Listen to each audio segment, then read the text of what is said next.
Nigeria's former president says he's disappointed that his country didn't sign on to the new free trade zone that 44 nations on the continent have agreed to a week ago in Kigali. Olusegun Obasanjo speaking at the Africa CEO Forum taking place in Abidjan. Obasanjo breaking ranks with the man he backed the last time around, the incumbent Muhammadu Buhari, who's up for re-election in a year's time. Joining us in our Paris studios, Imad Mesdoua, senior consultant for control risks, which is a risk consultancy. Thank you for joining us. Thanks for having me. We saw Obasanjo, a larger-than-life character in Nigeria, saying only someone from the government can answer that question, visibly upset about that. Is this really just Obasanjo talking about international trade, or is he breaking ranks with Buhari? Well, I think it's a bit of both. First of all, his comments represent a lot of criticism that's been aimed and targeted at President Buhari and his administration for backing out of the agreement. Nigeria has been involved in the negotiations for the African CFTA since 2015, and it took everyone surprised when the president announced that he would not travel to Kigali to sign the agreement.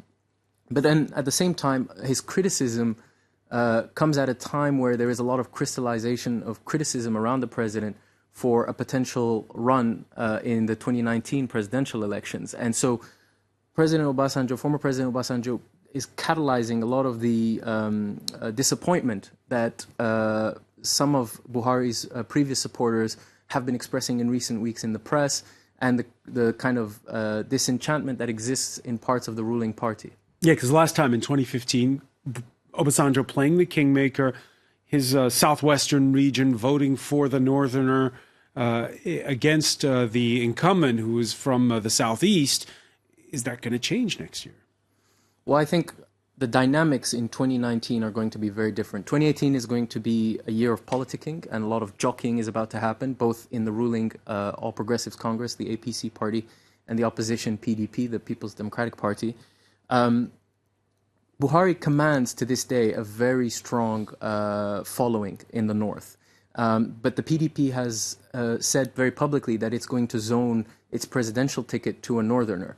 Now, no leader has emerged, no charismatic and national figure with the kind of history that Buhari has emerged within the PDP yet.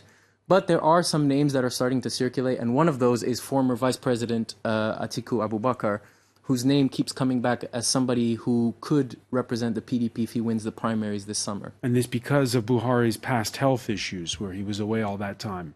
There were a lot of questions, obviously, as you say, around President Buhari's medical absence in London. He was away for 5 months. And during that time, even within his own party, you had criticism and a number of figures that were starting to, behind the scenes, show their interest and perhaps hint even at leaving the APC to join the PDP should the president not be able to run again. I just want to ask you about what's going on in the Northeast, what with the liberation earlier this month of those schoolgirls who'd been kidnapped by Boko Haram in the town of Dapchi. It seems to mark a turning point. The government saying, hey, yes, we have been negotiating with Boko Haram, secret talks in neighboring Chad. A complete change for Nigerians' government, or have there always been back-channel talks? Well, I think there were back-channel talks under the administration of former President Goodluck Jonathan, and certainly that was the case when trying to rescue the Chibok girls. There were press reports about those back-channels.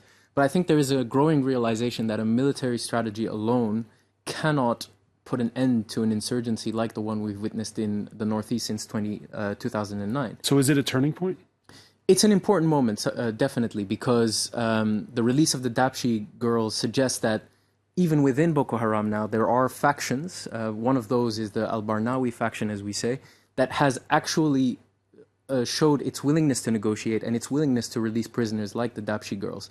So it's an important moment, and it suggests that the Nigerian government is actually serious about resolving this issue, particularly, as we were saying earlier, in this important election year, this political year.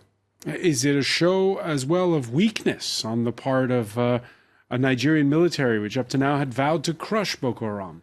Well, the government has said that Boko Haram has been defeated, but in reality, the group has only been degraded. It hasn't been entirely defeated. From an operational point of view, the group has been pushed back.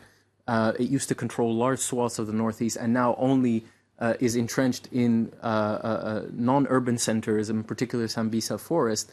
And so the government, this administration, has made some progress against the group, but has the group been defeated entirely? No, and it requires more than just a military solution. It requires political talks, but more importantly, it requires a holistic solution around socioeconomic grievances that local populations have faced for decades now.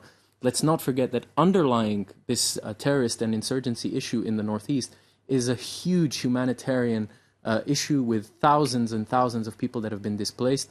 So all of that presents enormous challenges for this administration and whichever administration comes to rule in 2019.